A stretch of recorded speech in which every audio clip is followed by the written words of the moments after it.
While the Knicks suffered a heartbreaking loss on Friday night in Game 3, their opponent, the Pacers, they recorded a thrilling victory that kept them alive in the Eastern Conference semifinal series. In New York, Post Sports reporter Brian Lewis, he's been covering the Pacers throughout this series, and he joins me now from Indianapolis, a.k.a. Naptown, for those in the know. Brian, how's it going? All right. Good to talk to you and good to be here in Naptown. Yeah, there you go. I'm educating the people about Naptown. Stephen Bondi didn't know about Naptown earlier, but I put him on. And my producer, my editor, Antonio, didn't know about Naptown. I put him on to that too. So it's good. We're educating the people. That helps sometimes. But Brian, let's talk about the Pacers because they had to win this Game 3. Otherwise, they would have faced a hole that no NBA team has come back from. That's being down 3-0. So what's the mood around this Indy team now that they've won a game in the series?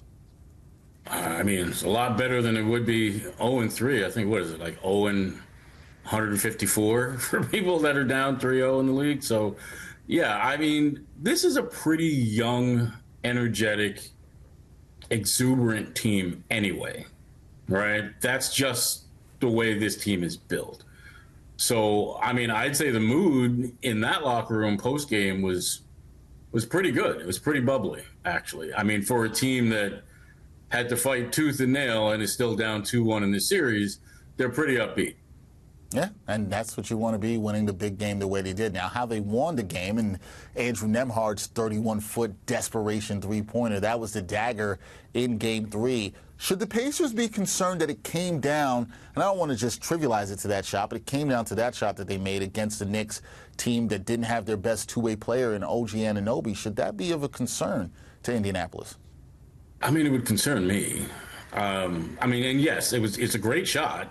But, I mean, it's a miraculous one. I mean, he gets a grenade from Tyrese Haliburton, and it's the second deepest go-ahead three in the last 30 seconds of a playoff game in 25 years, just behind that, that Dame winner. So, yes, I feel better, actually, about the Knicks and worse about Indiana than I did a day ago. I would say listen, that's a confident team in Indianapolis, and clearly their spirits are up.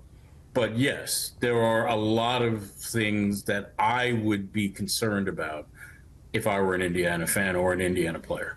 Yeah, can understand the concern there for the Pacers. Now, the Pacers, they could be viewed in the series as playing with house money coming into the series, Brian, because they weren't expected to be here as the 6th seed. Do they believe that they can get the job done here and even the series up at 2?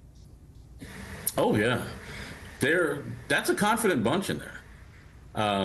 They 100% believe that they can win this. Now, what I would tell you is they have a lot of young players who just are inexperienced at this playoff thing, and they have some old heads in there that I'm not going to say that they're dour. I'm going to say that they're more realistic and that they understand where some of those failings are. TJ McConnell's been there, done that. He looks and he says, oh, well, we need to get better here, here, and here. We need to do this better, this other thing better. Pascal Siakam, who obviously has won, he looks at things and says, okay, we need to improve in this. We need to tighten this up. But by and large, yes, 100% in that locker room, they think they can win. Got the confidence there coming off that Game 3 victory. Now, on the injury front, like Jalen Brunson, Tyrese Haliburton also has been dealing with injury. His hamstring's been nagging him since about midway through the season.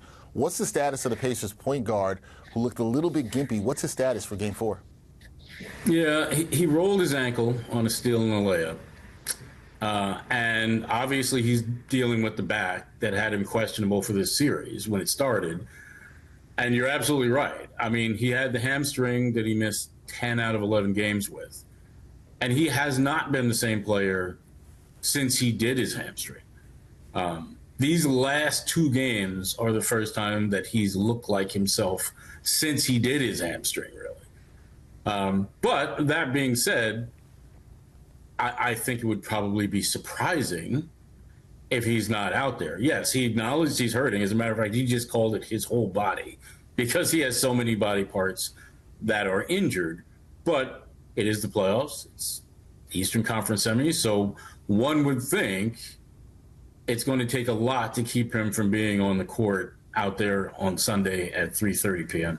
All right, so we should expect to see Tyrese Haliburton out on the court against the Knicks in Game 4. Last thing for me, Brian, the Pacers, they finally get one in the series.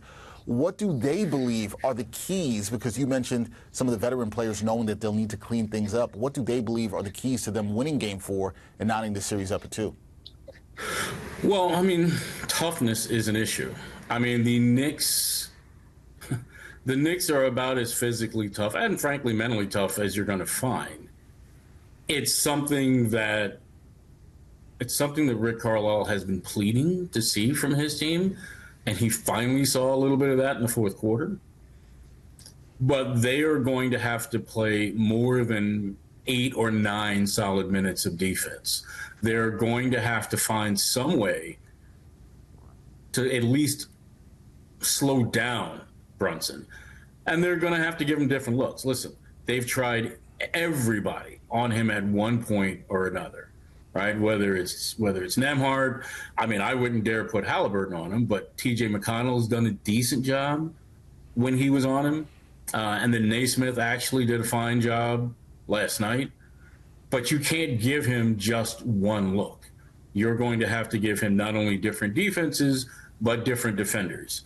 And these are the kind of things that I think Rick Carlisle is going to be trying to pull out on Sunday. He can't just run one guy at him, and he can't just run one look at him. It's going to be a mix of defenders and a mix of different defenses.